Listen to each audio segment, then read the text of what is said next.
Welcome to the daily levels for Friday, June 21, officially summer now, at least in the northern hemisphere. It's almost 7:30 a.m.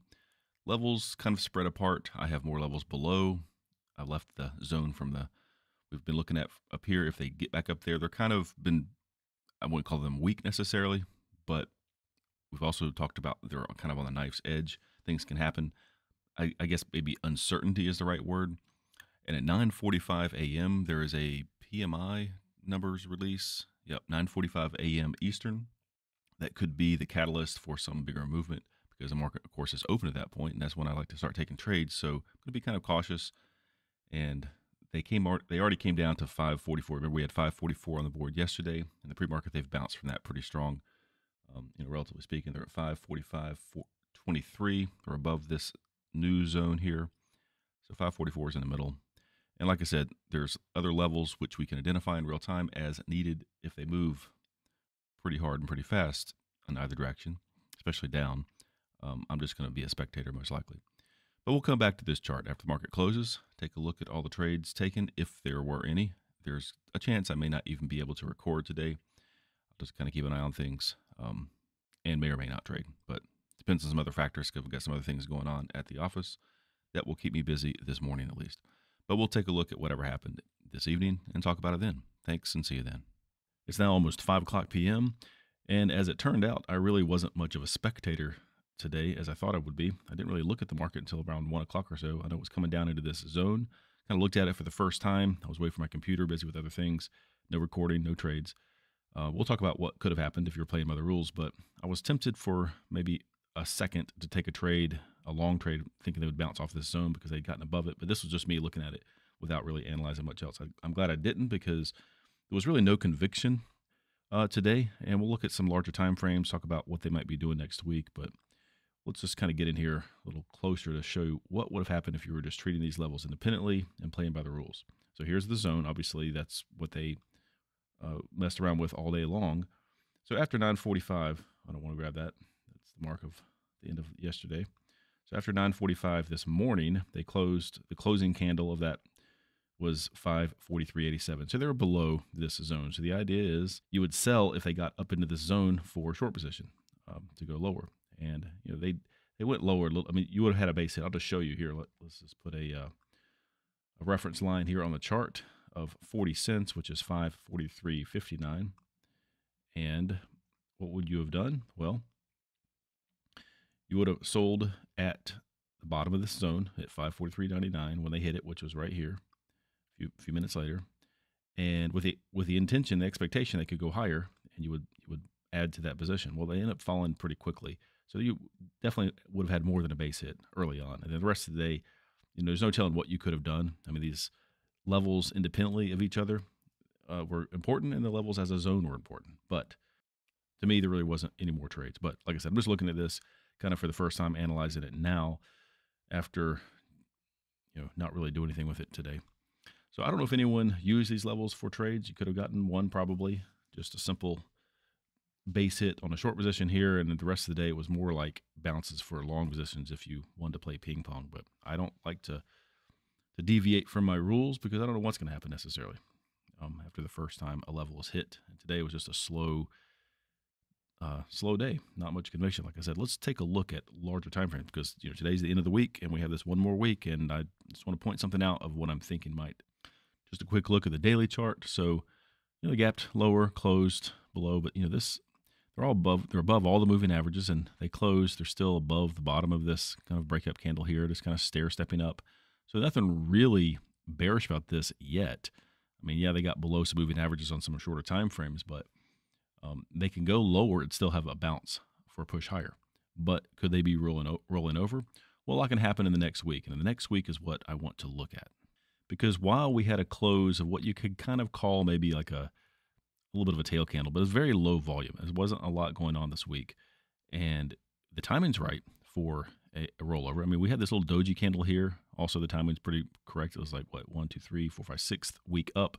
7th week, that was like 100 and something S&P points. Right here, I'm just showing you the price difference here from the close of that week, close of this week, down to the bottom of this week.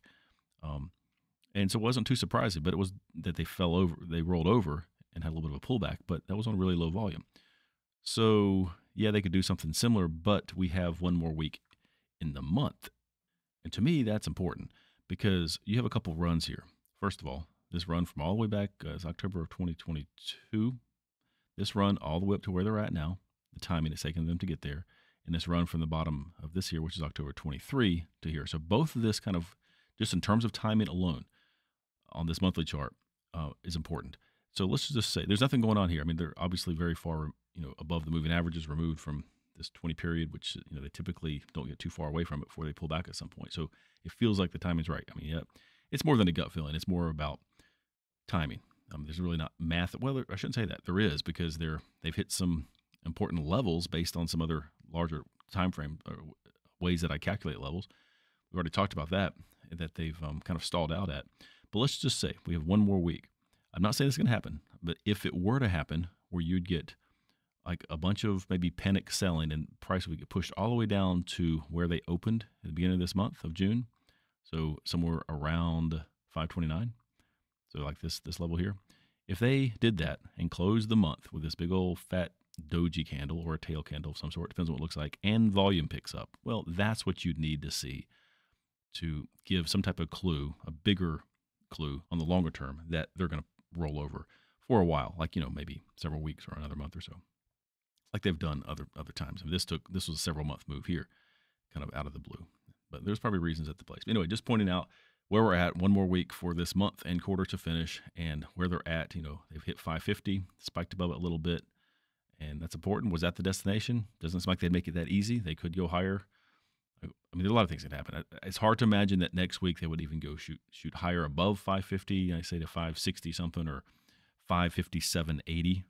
Remember that level. That's actually an important level, 557.80, and then come all the way back down to 529. I mean, anything can happen. But if they did that on high volume, that shows that the professionals are stepping in, they're taking profits, and that's basically where you don't want to be long anymore.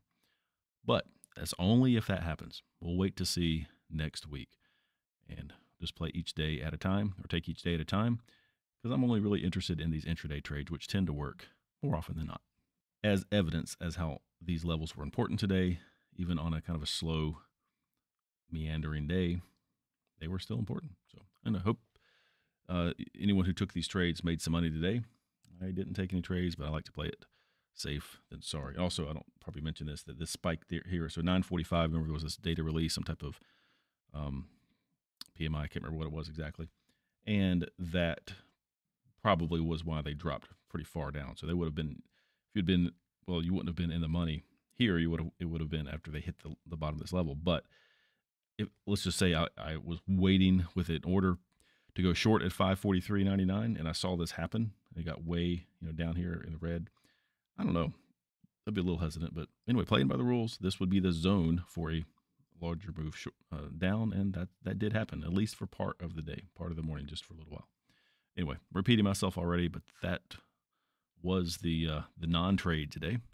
Looking at this objectively, you could have got a short trade at 543.99, playing by the rules, just for a base hit or more. It came down quite a bit more than that, but that's really all there was to it, because that zone has then satisfied. The other level up here at 544.50, I'll make that bold just to show that it was hit. It just didn't react like the way I'd like it to react based on the rules and the parameters of the strategy that I use. So didn't use it, and then what I did was basically nothing. Two levels that were hit, but I did not take any trades. And that was it. Kind of wraps up the week. It wasn't a ton, really, because of the holiday, and I just didn't take trades a couple days. So anyway, I'll go back and forth here if you want to take a look at the numbers for the last couple weeks. All right, thanks. We'll come back next week, do this again. Thanks for watching and subscribing. Hope you learned something. See you next week.